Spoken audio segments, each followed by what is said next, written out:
Now available in paperback and Kindle Unlimited, The Man Crisis. Learn why so many men are struggling to find their way in an increasingly gynocentric world in The Man Crisis. Get your copy of The Man Crisis in paperback and Kindle Unlimited today. Last week, your Democrats couldn't present a cohesive argument to why they should be elected president in 2020. And in this video, I'm going to show you how easy it is to present a cohesive argument to the American people as related to setting a vision and a direction for the country. Now, when I take a critical examination of our State of the Union, it is a fragmented State of the Union. And the President of the United States needs to be someone who can bring the people of the country together and get them to come together as one people. And your Donald Trump has not been able to bring we the people together in the 3 years of his presidency, and that is one of the big problems with your Donald Trump, and it is also a problem with the Democrats. So as I see it, one of my primary goals, if I were to run for president, would be to bring the American people back together, to get them to understand that a house divided cannot stand, and that the direction we are going in right now is one that is going to lead to the eventual collapse of the United States. Because you cannot have a country become great unless the people start working towards greatness. And that's the other thing that I would want to talk about further if I were to run for president, is how we can make America really great. Because it's not about a slogan for me, it's about promoting a sense of ideas that tell people that when it comes down to America, the first 3 words of our Constitution are "we the people." And the big problem with America is that we the people do not think about being great. We just want somebody else to do the great work, but we want to get the results. And that's not how you get a great country. Just like your John F. Kennedy said many years ago, ask not what your country can do for you, ask what you can do for your country. And the problem is, most Americans want the country to do things for them instead of going out and doing things that make the country great. So we have a big problem as related to attitude here in America. Americans want greatness, but they don't want to put in the work or the sacrifice towards the greatness. So we really need an attitude adjustment in this country, and we need to start thinking about how we can be great by putting ourselves first. And that leads into my other campaign point, which would have been putting Americans first. Because in order to get a great country, you need for Americans to be put first. And this was where your Democrats have fallen off, and this is where your Donald Trump is having some issues, is that we are not putting Americans first. And that's why there's so much anger and frustration out there, because when American citizens hear things like your Democrats talking about undocumented immigrants, the LGBT community, and everybody else, the average American man and the average American woman do not see themselves as being part of a country where they are citizens, and they don't see themselves as citizens being made a priority. And I believe any good president is going to put Americans first, and he's going to make efforts to make Americans the primary people that he's going to make priorities for. Because if he does not get the support of we the people, he's not going to get elected. And if he does not deliver the goods to the American people, we aren't going to have a United States for long. Now, as we put Americans first, we have to understand God's natural order. And that's a big part. If I had a presidential campaign, I would have is putting God first, and also putting God's leader and God's steward first, the American man. Now, when I look at the American man these days, I see an American man who is in crisis, and this American man has been put in crisis due to 50 years of feminism and a century of gynocentrism, and we have devalued one of our greatest resources here in America, the American man. And it's the American man who built America into a great country. It is the American man who built America's great businesses. It's the American man who built America's infrastructure. And it was the American man who went out here and made America one of the greatest nations in the world. However, over the last 50 years, we have devalued the American man as the feminist movement has taken control over America's culture and American society. And the American man has been devalued, debased, and degraded. And if we do not support our American men, our American country is not going to be a great country for long, because without that American man seeing his value or seeing his worth, he has no incentive to go out here and build anything in these United States. And when I look at the state of the American man, he is not being given an incentive to build. He is not being given an incentive to support, to go out here and do things, because he's not getting support from the American people who have told the American man he is bad, he is worthless, and have promoted this as a culture here in America over the last 50 years. And this culture is leading to more and more men leaving the workforce, more and more men walking away from society, and more men walking away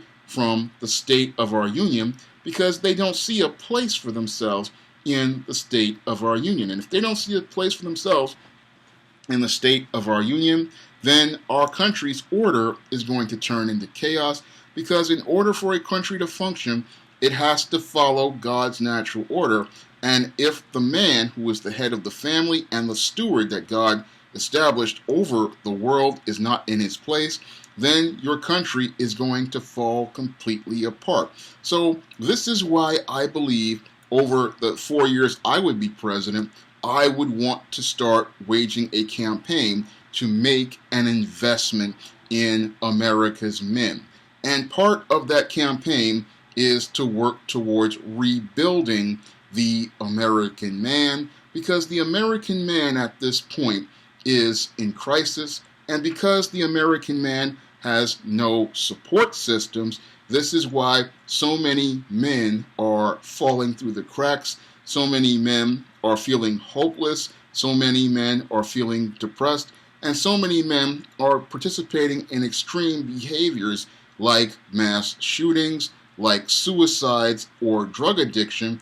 And with each American man who winds up participating in a road of self-destructive behavior, we lose a tremendous resource in our society, our American men, our sons, our brothers, and our husbands. And these men desperately need our support, because without their support, they have no incentive to continue building America for the 21st century. And we desperately need those American men if we hope to have an America that continues on for the 21st century, because it's the American man who goes out here and works every day. It is the American man who goes out here and makes those efforts to help people. And it's the American man whose leadership has been minimized, marginalized, and pretty much disrespected over the last 50 years. And we need to get back to seeing value in men, because without seeing a value in men, I don't believe we're going to have a great America, or even an America in the next 50 to 60 years. So I believe if we hope to keep America strong, we need to start making an effort to invest in America's greatest resource, the American man, and we need to start making efforts towards building and developing strong American boys. Now, we've had 50 years of elevating young women and talking about building strong women. However, America's society has suffered in the last 25 years because we have ignored the American man and the American boy who has grown up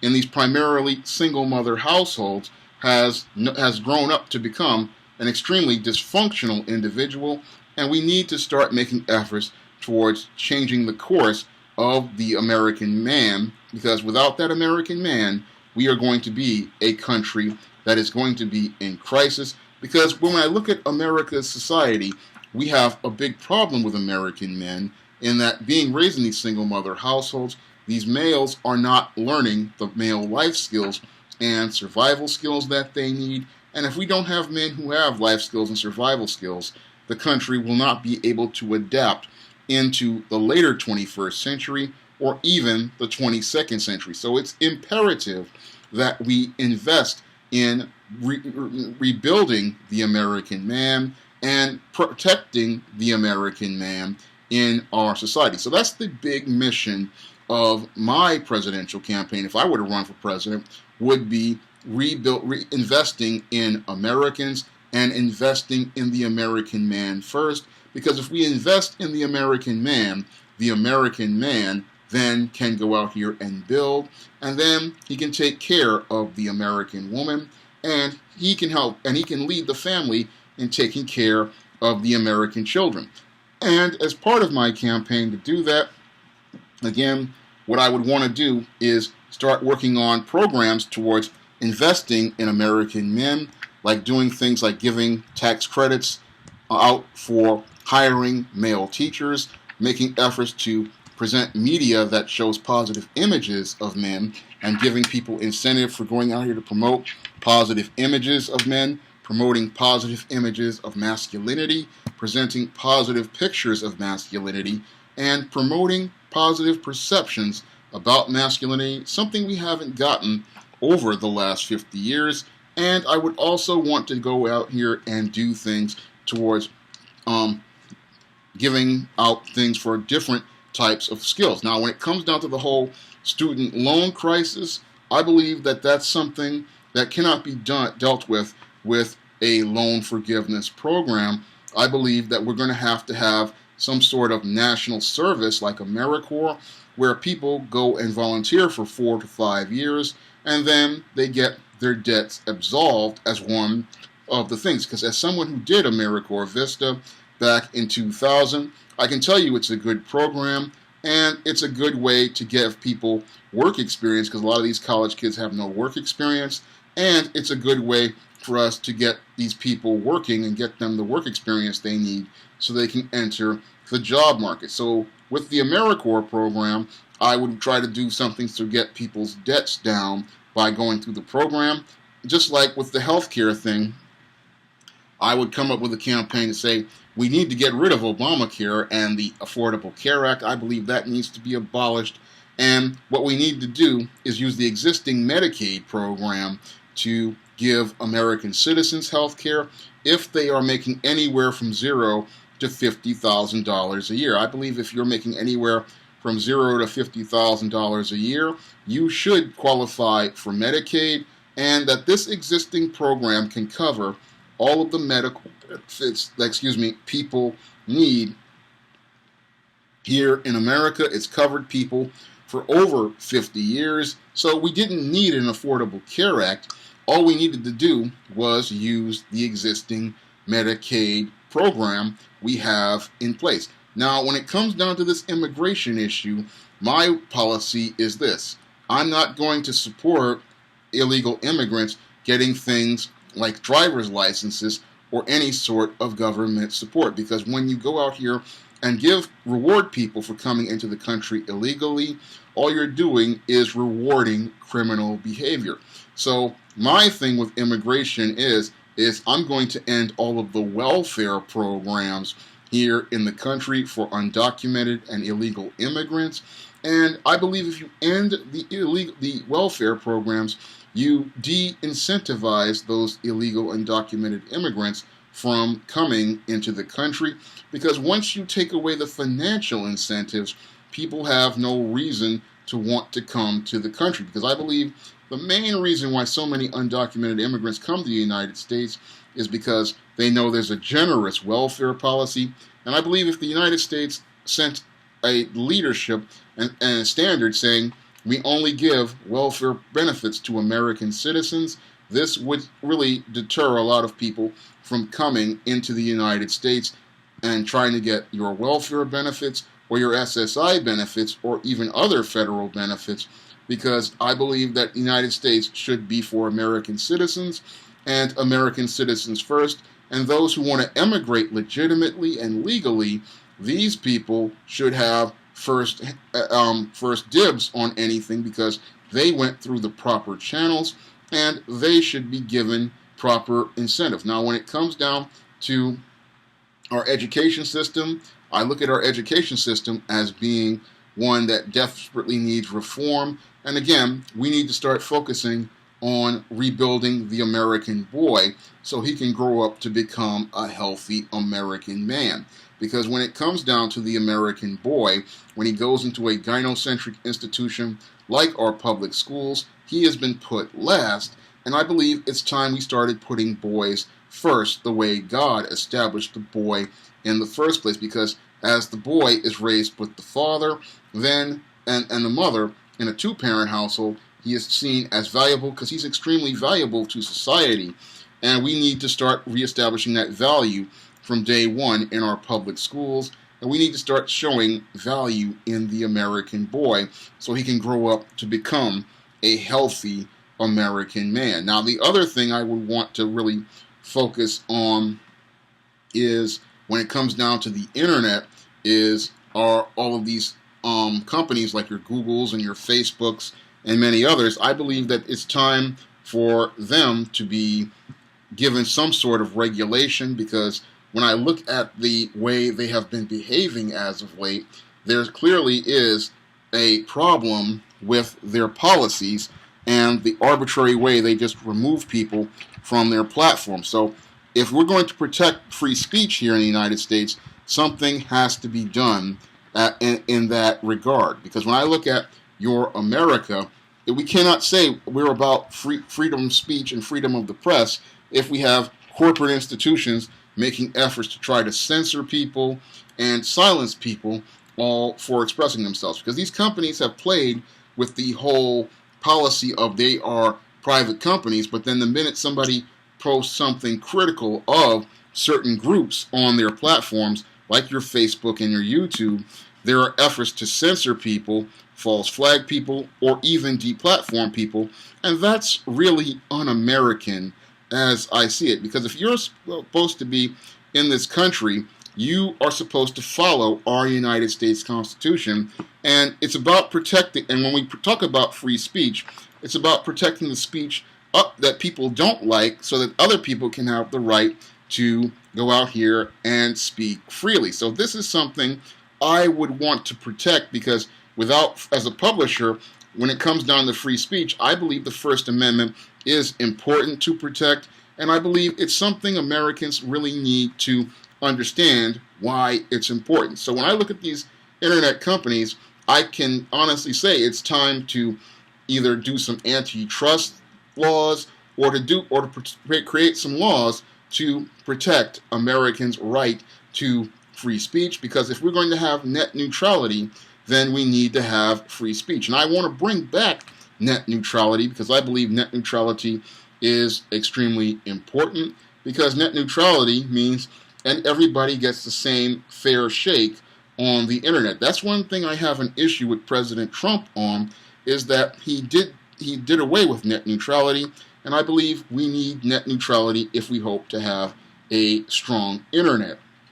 But I do believe that these companies like YouTube and Facebook and Google do need to have some sort of regulation to protect free speech, because it's clear to me that they are not interested in protecting the First Amendment of American citizens on their platform. So that's something I would want to talk about in a campaign if I ran for president. And I believe, again, that when I look at these candidates, they're not really presenting a strong campaign platform or set of strong arguments as related to the country, nor are they setting a vision for where they would want to take the country in the next 4 years. over the next 4 years, if I were to run for president, my goal would be to work on on making Americans first and working on rebuilding the American man so that he can go out here and invest in America. Because I believe if America invested in our American men, they would invest in America, and those American men would make America a greater place to live, a better place to live. And if we went out here and did things to support our American men, they would have incentive to go out here and keep building a 21st century America. Now, the other thing I would want to do on a presidential campaign, if I were to ever run, would be to do something about these child support laws and these laws like that, which were parental custody, because I believe these laws are hindering American fathers, because in our gynocentric society, we have devalued the American father. We have turned him into this deadbeat. We have turned him into this bad guy. But when I look at the father and I look at the father's role, I see it as one that is tremendously important in raising healthy American boys and healthy American girls. And I believe it is very important that we get fathers back into the home, and we do things not to alienate the father in the home or ways to reward the mother for alienating the father. We need to find ways to get this father in the home and get him to be a part of his family again. And I believe we need to do something as related to reforming these draconian child support laws, these draconian parental laws, and to do something to reform our broken family courts. Because as I see it, a family court should not be about separating the father from his children. It should be about bringing those fathers into the home with their children and bringing those families back together, because functional families go out here and they go out here and build American businesses. They also go out here and support American businesses, and they contribute to a strong economy.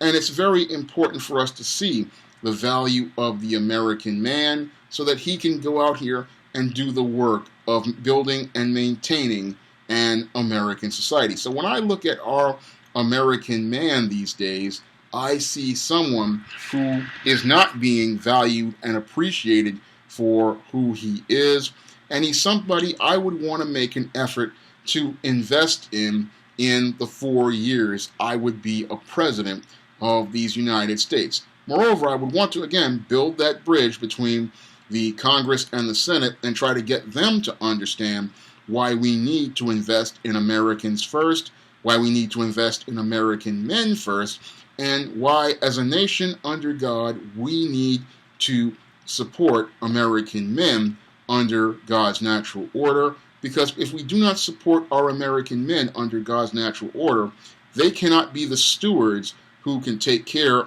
of our American business, our American family, our American infrastructure, or maintain the standards in our American communities. Because without those men in our communities, we can't have great communities. All we're going to have is ghettos, and we really don't want to see America turned into a ghetto by continuing to support gynocentric policies that elevate women over men, when we have the greatest resource of all, the American man, not being helped to actualize his potential. And if we help American men start actualizing their potential, we can start having a community of men who can go out here and have an incentive to be the best men they can be. Because when I look at America and its sad state that even now the military cannot even find American men to be soldiers anymore, it's clear that America has a man crisis here in America, and we need to make efforts to invest in those men so that they can go out here and take care of this great country that was founded on all of those great principles. Because unless we go out here and rebuild our American man, we're not going to have a great country, and we're not going to be able to make America as great as it was in generations past. So when I look at the Democrats and their failed campaign, I see where their problem is, and that they lack vision, they lack direction, and they lack focus. And they're out here talking about, oh, we need to get rid of Donald Trump, when what they needed to do was get a vision. And if I could do this so easily in one 20 or 25-minute video, then I wonder, why couldn't the Democrats come up with this type of campaign over the last 3 years? Because if you say that Donald Trump is not good for the country, then you need to present a cohesive argument the way I have just presented a cohesive argument in this video, talking about where I want to take the country, what I want to do with the country, and what direction I want to take the country in. And that's something we're lacking in your Democrat Party and your Republican Party. And it's sad that when it comes down to Americans, they don't have a mission statement, they don't set a course, and they don't set a direction for the country, because we the people are the ones who elect these candidates based on feelings, when we need to start focusing on the facts that they present and how those facts are going to lead to our country becoming a great country again. If you'd like to see me make more videos like this, you can donate to my Patreon by clicking the link in the description box. And if you want to try some of my SJS Direct publications, you may do so by clicking the link to Amazon.com and picking up my books in paperback and ebook. That's all I have to say for this video. You can comment, rate, and subscribe.